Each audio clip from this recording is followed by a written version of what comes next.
there's a whole range of disruptions that affected 2020.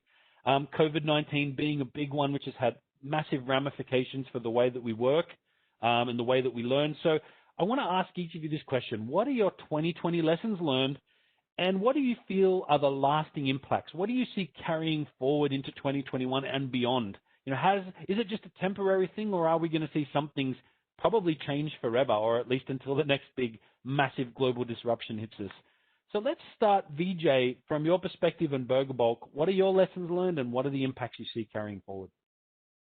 Thanks, Ben.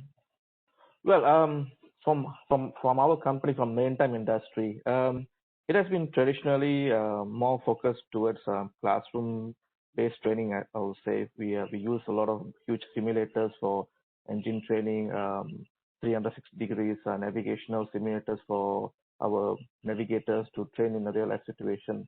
So it has been more on in a classroom environment, a physical environment. And when training centers start shutting down early in the year, we started going into shock. Okay, now classroom trainings is not available anymore around the globe. We used to send guys to classroom training around the globe before they bought the vessels. So we started to see, okay, we are being chopped off from our normal routine training environments. So what are we going to do next? So that was a huge shock, and we started looking into cloud-based technology. Maritime has been actually harnessing the cloud-based technology slowly, and given naturally to the next 4 to 5 years, it will have been a norm of training. But what we saw that this situation actually has accelerated the shift to technology-based learning and cloud-based learning. So a lot of training centers adapted very fast to using or converting the lessons or the training to cloud-based and using remote technology. It was more of a hit and run or trial in the first few months, but then started to become a sort of a norm. And then start of this year, we're going to see a lot of normalized cloud-based or remote trainings. And we expect to see these now that the industry tested the benefits of this. We expect to see the benefits of this carrying over the next 5 to 10 years. In fact, we'll be moving more into the VR and AR, in fact, for the next few years. Okay. So one of the things that I heard there is that a pivot to technology now, is it primarily virtual classroom delivery, you know, via Zoom or WebEx or Teams? Is that the primary mechanism, or have you also increased other digital forms of learning, like e-learning as well, which has been, for 2020, the biggest shift for you guys going from classroom? I'll say both sides. Zoom, having a training session via Zoom or Teams, it was new to the industry and for us. And now we have started delivering programs, a senior leaders program, cadet progression programs over platforms such as Zoom. E-learning, it has been always around, but now we are looking into really instructional-led and a well-designed e-learning, which allows the learners to take control of their learning and be a self-directed learning. So previously, e-learning was more of, I'm not going to say a stopgap, but it was, you know, let's get this e-learning out there. We're not focused as much maybe on the learner engagement side of it, more just on getting the content out to learners. But now COVID has made you focus more on how to get the most from e-learning. Is that what I'm hearing, Vijay? I will say so. Okay, great. Thank you very much, Vijay, for sharing. I think we all have a slice of what Vijay's talking about. Let me hear from Cindy. What about for you and for UOB? What are lessons learned for 2020, and how is it going to carry forward? Okay, thank you, Ben. First of all, let me just clarify that I don't know if you all can learn from us, but I am certainly happy to share our experience, acknowledging that there's still a lot for us to learn also. So looking back, actually, it's a quite long story, but let me try to cut it short and see. At the end of 2019, actually, we just started to embark on this massive reskilling program group-wide, all 26,000 of us across the region. And it is a huge effort and undertaking there because it's the first time that we have such a massive learning, and we were introducing a very new way of learning, and it's not a classroom only, but it is a blended learning where we actually partner with GP to deliver that learning experience. So entering that 2020, we were probably in our first or second month of the program, and of course, everyone was excited and then looking forward to see the result. Then COVID hit, and the immediate response was, okay, let's readjust our KPI and let's not go as aggressive as we had wanted to. So we were getting ready to kind of scale down, and we were getting ready to kind of getting the probably pushback from our colleagues, right? I think this is new experience, and a lot of people are probably not comfortable with even the technology that we are using. So we immediately kind of switched gear from blended learning to 100% virtual.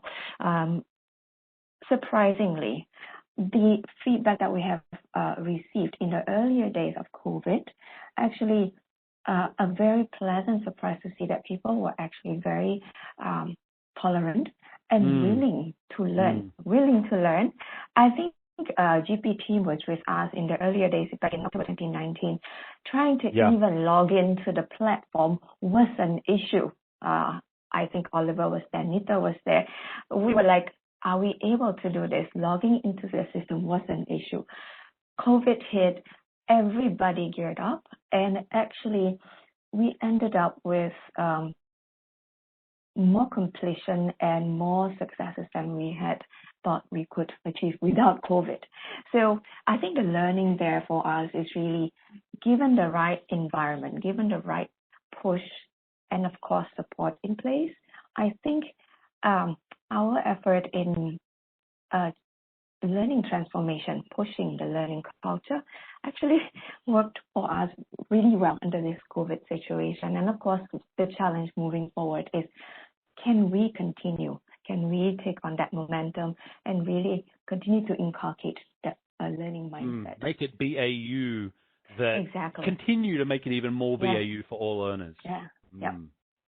And what's interesting for Cindy and for UOB is that, pivoting to kind of a more modern social micro-learning experience wasn't something that was triggered by COVID, in a way that you were better positioned to continue to roll out personal development and reskilling initiatives because you'd already started exploring it in 2017, but for the Reskilling Program, the Future Skills Program, that started in the middle of 2019, right? So what was the original driver in 2019 for you to start to look at this? If it wasn't COVID, what was it?